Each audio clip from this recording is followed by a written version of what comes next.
If you've ever gotten your blood pressure measured before, I'm sure you've heard a number like 120 over 80, right? Well, what do those two numbers mean? Well, let's start with the units, because these aren't just numbers, right?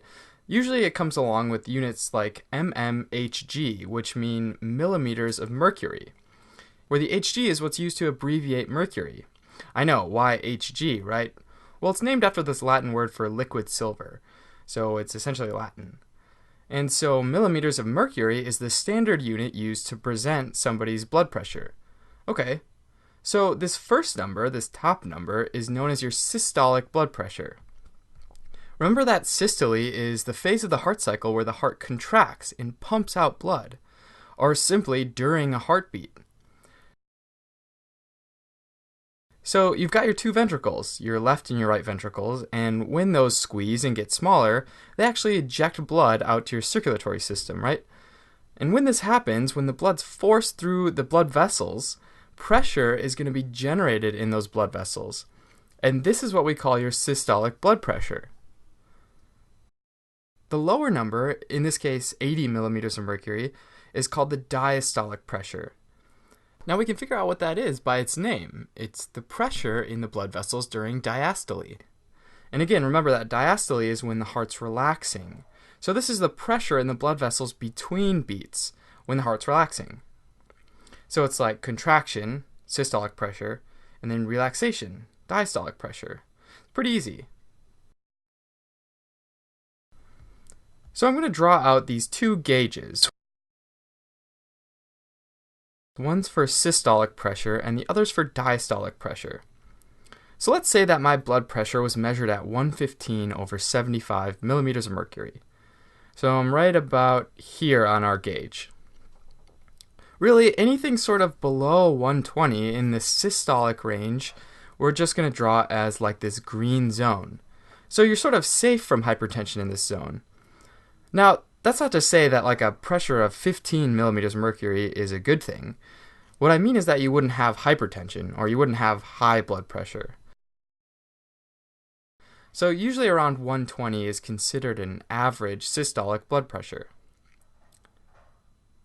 Along the same lines, right around 80 millimeters of mercury on the diastolic side, while the heart's relaxing, is considered average on the diastolic side. And so if it's below 80 millimeters of mercury, then we'd say that there would be no hypertension. So this again is in kind of the green zone for hypertension. So now let's say my pressure was a little higher, maybe 130 over 85. So over here on the systolic side, we're above the green zone now. So in this zone, up to about 140 millimeters of mercury, it's still not hypertension, but it's like it's getting close. It's like we're getting there. So let's make that zone yellow. And this zone actually is referred to as pre-hypertension. So it's like before hypertension. And so the same goes for diastolic pressure. Our yellow pre-hypertensive zone or stage is between 80 and 90 millimeters of mercury. Now it's important to note that these yellow zones aren't like this hard and fast rule. It's more based on averages and is like this sort of warning sign that the blood pressure is maybe slightly elevated, and it's possible it could lead to hypertension in the future, especially if this is combined with unhealthy lifestyle like no exercise or poor diet. Okay, so with that said, in general, hypertension is defined as a blood pressure greater than 140 over 90. So let's draw that as this kind of reddish zone above 140. So if my blood pressure was 150 over 100, which is right here on the systolic and right here on the diastolic, we see that that would be considered hypertension, right? So to be more specific though, that would be considered this stage 1 hypertension, which is this zone on the systolic side from 140 to 160. And then over here on the diastolic side from about 90 to 100. Now, there are only two stages, so stage 2 is really anything above 160 on the systolic side and 100 on the diastolic side. So for example, again, if my blood pressure was 170 over 110, that would be stage 2 hypertension.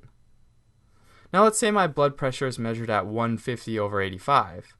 Okay, I can figure that out. Looks like over here it's 150, so that falls into stage 1 hypertension. But then over on the diastolic side, 85 is in the pre-hypertension stage. Well, what gives? Is that possible?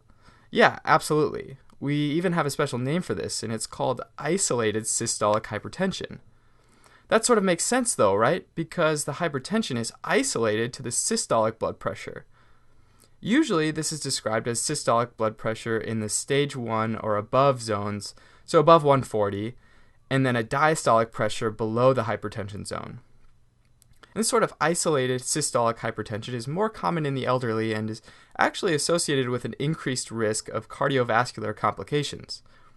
And I'm sure you can see where I'm going next, right? What if my blood pressure is measured at 130 over 105?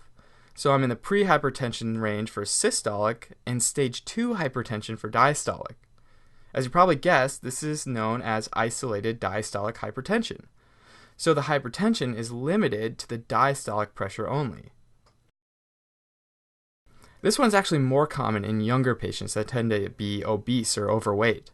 However, it's not typically associated with underlying cardiovascular complications like isolated systolic hypertension is.